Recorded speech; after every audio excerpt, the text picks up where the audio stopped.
She walked into the courtroom like she wasn't just carrying a case. She was carrying history. Nobody looked twice at her, just another black woman in thrift store heels and a hand-me-down blouse, clutching a folder too thick and too hopeful. The court buzzed with that smug, bureaucratic confidence. The type only found in towns where the good old boys still ran the law and wore badges like armor. But she wasn't here to be pitied. She wasn't here to be underestimated. And she damn sure wasn't here to play by their rules. Across the aisle, Attorney Jameson Vale tapped his Mont Blanc against a fresh legal pad. Slicked back hair, tailored navy suit, an ego so big it probably had its own bar number. "Ms. Delaney, you really plan to go through with this without counsel?" he said, flashing a smile that probably got him discounts at country clubs. She didn't flinch, didn't even look up. "I'll represent myself," she replied, soft as a prayer, but sharp enough to draw blood. Snickers echoed around the courtroom like a high school cafeteria. The bailiff rolled his eyes. Even the judge looked mildly annoyed, as if her existence was a scheduling inconvenience. Vale leaned back, clearly ready to eat her alive. But here's what none of them knew. Lana Delaney didn't come to survive. She came to expose the kind of truth that flips courtrooms inside out. The clerk called the case. Petty theft, 3 counts. Misdemeanor. Should have been in and out, but Lana wasn't fighting the charges. She was fighting the setup, and every damn file in her folder was about to prove it. Judge Winslow peered over his glasses, lips pursed like he was tasting sour milk. "Proceed," he said flatly. Vale stood with the smug energy of a man who knew he owned the room. "Your Honor, we'd like to motion for immediate sentencing based on overwhelming evidence and the defendant's refusal to accept counsel." Before the judge could nod, Lana stood. "Objection." That word didn't land the way it usually does. It came out with weight, like it had walked miles barefoot just to be said. She walked to the center like it was hers. "Before we talk sentencing, I'd like to admit Exhibit A." "Ms. Delaney," Winslow began. She didn't stop. "Video footage, internal department emails, and transcripts from Officer Reese Granger's body cam, which, for the record, was conveniently mislabeled for 6 months." She slid a USB drive across the defense table like a poker chip. Vale frowned. The judge blinked. "Body cam footage?" he echoed. "Yeah," Lana said.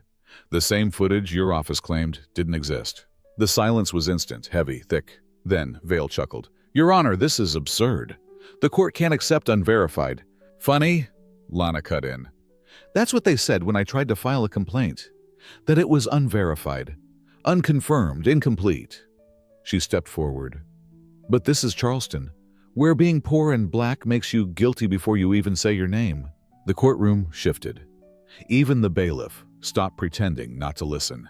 Vale looked rattled now, not used to being off script. "Your Honor," Lana said, locking eyes with the bench. "I've been silent for 14 months. I lost my job, my apartment, and my name in this town. But I didn't lose the receipts." She tapped the folder.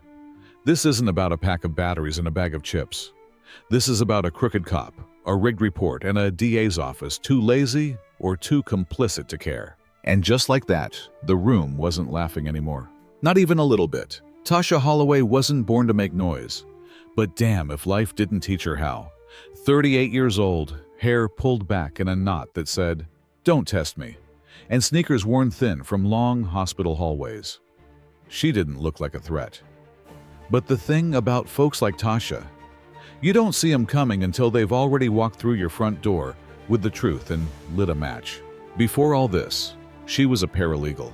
Clean nails, clean files, desk full of sticky notes and secrets she was too smart to say out loud. She knew the game, knew when evidence was being lost, when names magically vanished from tenant lists, when legalese started sounding more like blackmail in a Brooks Brothers suit. She watched the system bend to protect the same men over and over again. And then her mama had a stroke and Tasha traded in courtrooms for caretaking, spent her days feeding her mother mashed carrots and her nights pacing the kitchen, trying to make a $220 disability check cover $400 worth of groceries. But here's the kicker. The rot never stopped calling. Her landlord, Edgar Pike, Charleston's own slumlord in a silk tie, was the kind of man who shook hands with councilmen and evicted grandmothers on Christmas Eve. His buildings leaned like drunks, paint peeled off like old regret. Mold ran up the walls faster than the rent did. And when Tasha started posting pictures, ceiling leaks, busted heaters, rats bold enough to knock, he didn't fix a damn thing. He sued. Defamation, he called it. Claimed she cost him tenants. That her posts were libelous. That she'd incited public contempt by showing the truth. And in Charleston, with the right money, truth gets filtered through lawyers who drink top-shelf bourbon with judges after hours. Tasha didn't have money, but she had receipts. Oh, she had time. And when you're broke, invisible, and underestimated, you learn to read every footnote like it's a survival manual. She studied the case law until her eyes burned, printed out housing codes, annotated them in red pen, pulled old case dockets from public archives, watched YouTube trials in 1.25x speed, memorized strategies, body language, courtroom tempo. She became a one-woman legal army. And she knew, if she slipped even once, it was over. Not just for her, but for every tenant who'd ever eaten dinner beside black mold, because it was safer than sleeping outside. She showed up to the hearing in clean jeans and a pressed shirt. She ironed between shifts. She walked through those courthouse doors like they belonged to her, even though she knew damn well she'd be side-eyed before she hit the first pew. No attorney, no firm behind her, just a stack of notes, a steel spine, and a whole lot of rage braided into calm. Edgar Pike smirked when he saw her, slick suit, fancy pen. He whispered something to his lawyer and chuckled like he already had the verdict in his back pocket. But Tasha didn't flinch. She wasn't here to play defense. She came to drag the truth into the light, no matter who it burned. And the fire was just getting started. Victor Vale hit the courtroom like he owned the damn blueprints. Smooth voice, pocket square crisp, and a $1,000 watch that screamed, "I bill by the minute, baby." He moved like this wasn't even a case, just a formality. A pit stop on his way to a steak lunch and a golf game with people who used phrases like optics and legacy. He strutted into opening remarks with a smirk so sharp it could slice cheese, throwing around objections like confetti. Irrelevant. Lacks foundation. Improper phrasing. Hell, at one point he objected to Tasha's tone, her tone. And the judge, old Mr. Hadley, silver hair, double chins, and the smell of 30 years of backdoor deals lingering like aftershave, gave him all the room he wanted. Mr. Vale noted, "Proceed." Let's allow some flexibility here. It was the kind of judicial favoritism that didn't even pretend to be subtle. More of a boys' club handshake disguised as a gavel tap. Tasha, sitting there in her Target flats and borrowed blazer, tried to follow protocol. "Your Honor, if I may." Objection sustained. Motion to jure denied. She fumbled once on a term, called an affidavit, and a tested form thing. And someone in the gallery chuckled. Not loudly. Just enough to sting. Victor leaned over and whispered, "This is out of your depth, Miss Holloway. Maybe ask for a continuance before this gets embarrassing." She didn't respond, didn't even blink. She just opened her folder. It was almost noon, and the courtroom had settled into that smug rhythm, everybody just waiting for her to crash and burn, so they could all go back to pretending this town still had rules. But then, she slid a manila file across the table toward the clerk. The sound it made, barely a whisper, but it hit the room like thunder. "Your Honor," she said, voice steady now, "I'd like to enter supplemental discovery. It wasn't included in the initial pretrial submission because I obtained it last week via public records request." Victor's jaw twitched. "Objection, this is surprise evidence." Tasha didn't flinch. "It's not surprise if it's public. Rule 26. Any party may supplement or correct disclosures or responses." The judge blinked. "Rule 26, he echoed. Victor scoffed. "This is a misdirection tactic. None of this is relevant to the suit."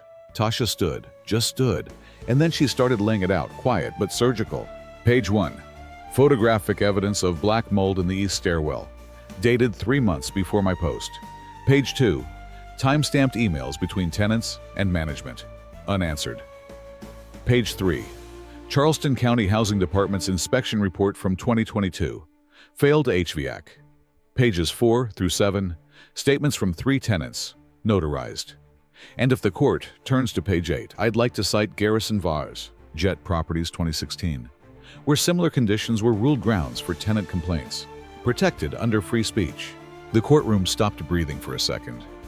Even the gallery leaned forward like they'd just realized the underdog came with fangs. Judge Hadley adjusted his glasses. You're citing Garrison? Yes, Your Honor. I can summarize the ruling if you'd like. Victor tried to jump in. This is cherry-picked precedent. But the judge held up a hand. Let her finish. Victor sat, the edges of his smile starting to crack. Tasha didn't look smug. Didn't gloat. She simply straightened her shoulders like a woman remembering who she'd always been.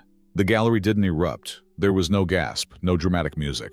But if you listened close enough, you could hear it. Something had shifted. Just a little. The foundation creaked. And Victor Vale, top dog of Charleston litigation, had just felt the first ripple of a storm that didn't wear suits. Day 2 started like déjà vu. Same courthouse. Same coffee-stained carpet.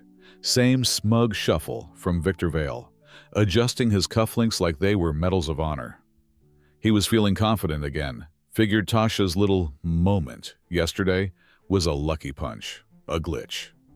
Nothing a few objections and some strategic legal ballet couldn't sweep back under the rug. But Tasha had walked indifferent. She wasn't tired anymore, not timid. She moved like someone who'd just realized the monster wasn't invincible. It was just loud. And she'd brought someone with her. When she asked to call her next witness, Victor leaned back in his chair, like he was preparing to be entertained. But then the courtroom doors creaked open, and in shuffled a man most people had never seen before. Skinny, mid-50s, ball cap in hand, shoulders hunched like the world had been stepping on him for years. Victor frowned, whispered something to his paralegal. Even Judge Hadley looked curious. "State your name for the record," Tasha said gently. "Leon Mercer," the man replied, voice barely audible. Tasha stepped aside. "Mr. Mercer lives in Building 14B of the Eastview complex, owned and managed by the plaintiff." Victor's chair creaked as he leaned forward, suddenly not smiling. "What happened in your apartment, Mr. Mercer?" Tasha asked. Leon hesitated, looked at the judge, then at the jury, then back at Tasha. She didn't push him, just nodded. "Like you got this." He swallowed hard. "The ceiling fell in last October, over the kitchen. My boy was making cereal." A low ripple passed through the gallery. Tasha's voice was calm. "Was anyone hurt?" Leon nodded slowly. "Cut his head. Needed stitches. I told the landlord, sent pictures. They said it was my fault for not reporting leaks earlier." He shook his head. "I'd been emailing them for months, sent reports, even called the city. Got nothing but silence." Tasha stepped closer. "Did you ever see an inspector?" Leon looked confused. "Nah. They said someone came by, but I never saw anybody. Then the report said, unit satisfactory. But there's mold behind the fridge, under the carpet. My boy's got asthma now." Victor shot up. "Your Honor, this is anecdotal and inflammatory." "Overruled," Hadley said, eyes locked on Leon. "I want to hear this." Victor froze. And Tasha, she wasn't done. "Your Honor," she said, her tone surgical now, "I'd like to read aloud an internal email I received through a subpoena filed under Rule 45B. Victor blinked. "You filed a subpoena?" Tasha didn't even look at him. "Filed an emergency motion for production of documents. After hours. Judge Pine reviewed and approved it. It's in the docket log." She held up a paper. "This is an email from one of Pike Properties' site supervisors. Dated January 12th. Subject line reads, 'Inspection results, fabricate if needed.'" The whole courtroom sucked in breath. Tasha cleared her throat and began reading. "If we don't pass the next inspection, corporate will gut us. Just do the thing, change the timestamps, reuse last year's report, whatever. Tenant 14B is complaining again. Say it was checked." Victor scrambled. "Objection, this is improper." "Overruled," Hadley said, voice sharp now. "The document is valid, the chain of custody clear. Continue, Ms. Holloway." Victor sat back like he'd been slapped. And the courtroom, it shifted. Not just interest, not just curiosity. It turned. The gallery was stiff, reporters typing faster. One juror was visibly shaking their head. Because this wasn't just slumlord drama anymore. This was evidence of coordinated deceit. A whole blueprint of cruelty hiding behind company logos and court-ordered silence. Tasha stood taller, not smug, not smiling, just resolute. Because truth doesn't always come crashing in. It walks in quiet, waits for the right moment, and then burns the whole lie down from the inside. And this courtroom? It was officially on fire. Victor Vale was unraveling, and it was delicious. It started small. A clause misquoted. Just one. Lease Section 4.3 on habitability standards. He said it applied to emergency repairs only. Tasha tilted her head and calmly read the actual text aloud. Any condition deemed hazardous to tenant health or safety, emergency or otherwise, must be addressed within 72 hours of written notice. Her voice didn't shake.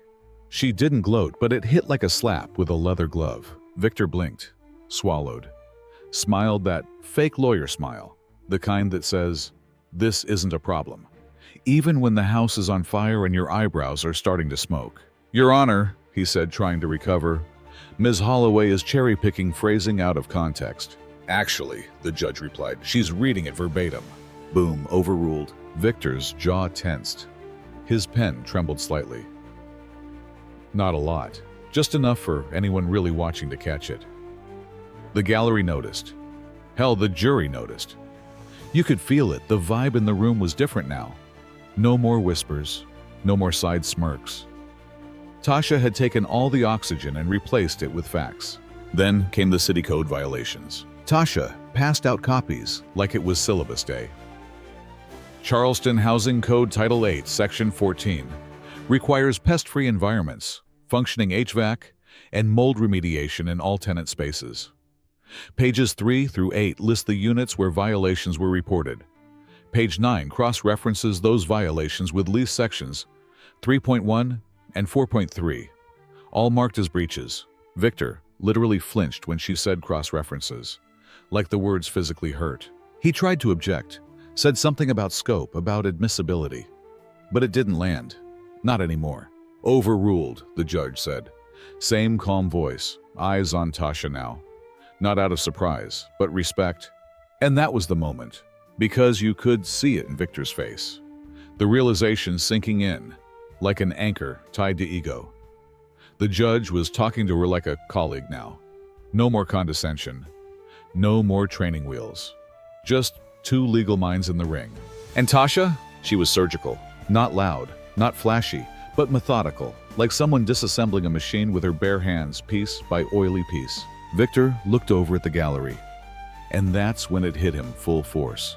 The press was there, not just local papers either.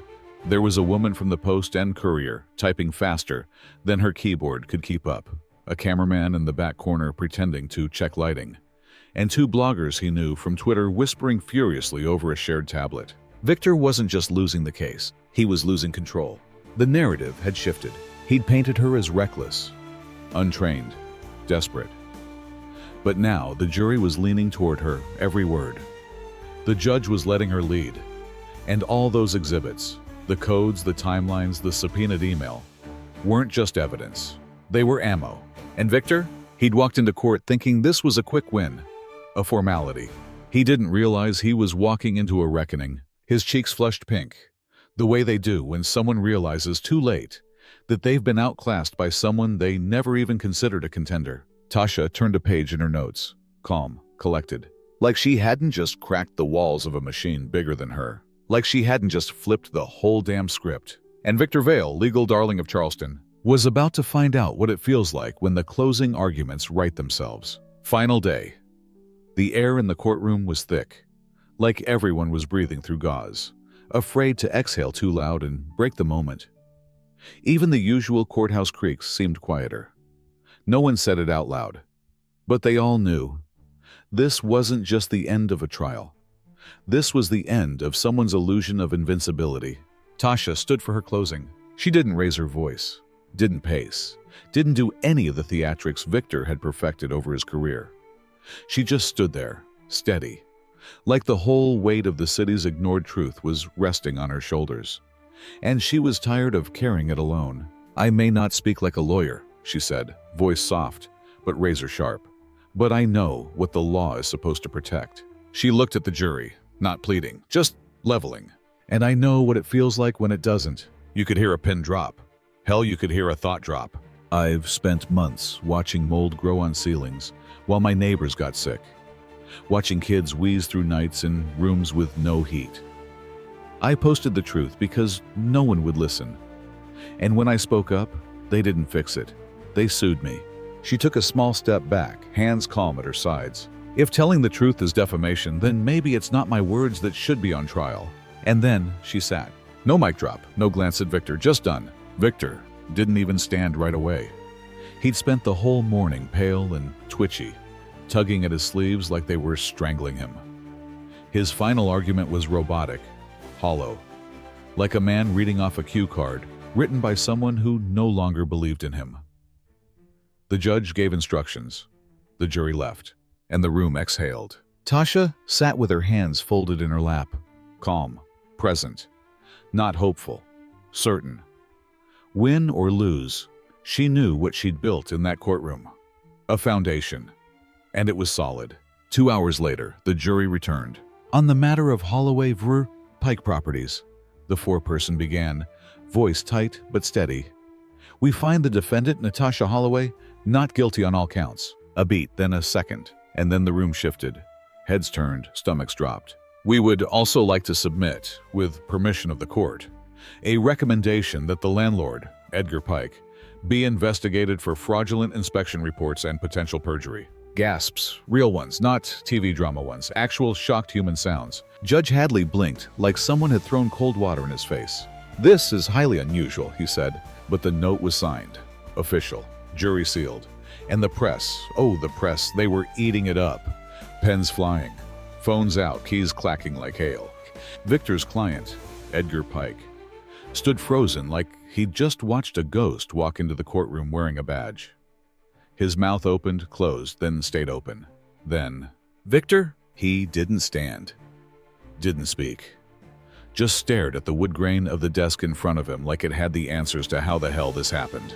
He'd been beaten, not by a bar-certified attorney, not by flashy objections or courtroom charisma, but by a black woman in off-brand shoes and pure, unshakable truth. He thought she was beneath him, but in the end, he never even saw her coming. The courtroom emptied, but the shockwaves, oh, they echoed. It started slow, just a murmur in the courthouse halls, a whisper on local news sites. Tenant wins against Pike Properties. But by the end of the week, the words had mutated. Slumlord exposed. Landlord lawsuit backfires. Self-represented defendant triggers housing probe. One blog straight up called her the woman who outlawed the lawyers. Tasha Holloway never asked for that crown. She went home to the same apartment with the chipped paint and the busted heater, and her mama still humming old gospel from the back room. But the air felt different, not cleaner. This was Charleston after all, but lighter, like something heavy had finally lifted. Then the messages started. First, a note slipped under her door. You didn't know me, but I watched your trial. Thank you. Then emails, DMs, and some messy, some desperate, some just saying, how did you do it? A woman from across town. My landlord threatened me after I asked for a working stove. A young mom. I didn't know we had rights. No one ever taught us. A high school student. Can you help me tell my grandma's story? And suddenly, Tasha's inbox was a map of the city's hidden cracks. All the people falling through. The Housing Authority opened an inquiry just 4 days post-verdict. Quiet at first. Routine. But reporters were already sniffing blood in the paperwork.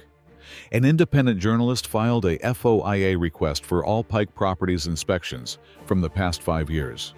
The results? Missing, misdated, manufactured. And just like that, it wasn't just a case. It was a scandal. Victor Vale's name stopped getting whispered in admiration. First one client pulled out, then another. His firm went full damage control mode. New PR firm, revamped site, whole rebranding mess. But the stain stuck. He tried to move on, tried to pretend it didn't happen. But you don't bounce back from underestimating someone in front of a jury and half the city. Meanwhile, Tasha, she didn't go full community activist overnight. There were no capes, no fancy podium speeches, She still picked up prescriptions, still helped her mama bathe, still budgeted food stamps like a damn wizard. But she did one thing that changed everything. She started a free clinic. Just a folding table and a whiteboard in the back of the community center. Know your lease, written in big black marker.